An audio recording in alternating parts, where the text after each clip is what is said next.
জীবনে প্রথমবার আদিবাসী look try করলাম। তো হাই বন্ধুরা, আমি হচ্ছি তোমাদের প্রতিমাদি। তোমরা সবাই কেমন আছো? তো আজ তোমাদের প্রতিমাদি প্রথমবার আদিবাসী লুক ট্রাই করবো আর ভালো করে সেজে এই গানে ভিডিও করব।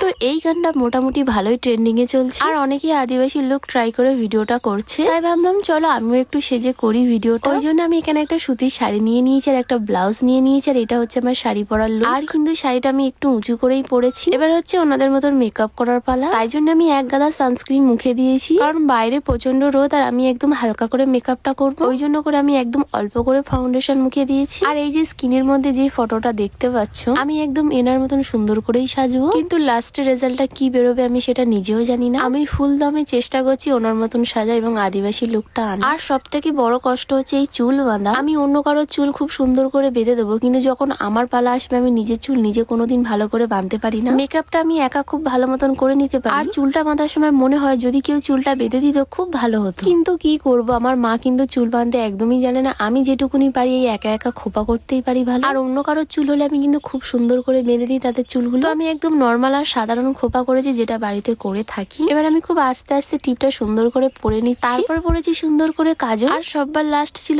আলতা, যেটাও ভালো করে হাতে পরে নিয়েছি। আর আলতাটা পরার পরে কিন্তু হাতটা খুবই সুন্দর লাগে। তারপরে এই যে দেখতে পাচ্ছ হাতের কাঠিগুলো, এগুলো হচ্ছে ডাব গাছের কাঠি, যেটা আমি সুন্দর করে ভেঙে নিয়ে মাথায় ভালোভাবে গুঁজে নিলাম। আর এই যে দেখো আমাকে কেমন লাগছে, আদিবাসী লুকটা হয়েছে কিনা। তারপরে এখন আমরা যাচ্ছি নতুন বাড়ির ছাদে, আর ছাদে আসার পরে আমাকে এত সুন্দর লাগছে আমি কি বলবো। কার কাছে কেমন লেগেছে জানি না, কিন্তু আমার এই আদিবাসী লুকটা খুব আমার ভালো লেগেছে। তো এখন আমরা বাড়ির বাইরে যাচ্ছি পুকুর পাড়ে, কারণ এই পুকুর পাড় থেকে নাজারাটা বেশি সুন্দর আসছে। তারপর আমি এখানে ওই গানের কিছুটা শুট করলাম এবং একটা দুটো রিলস ভিডিও করে বাড়িতে চলে আসলাম। তো দেখা হচ্ছে নেক্সট ভিডিওতে। আজকের মতন জানাই তোমাদের টাটা।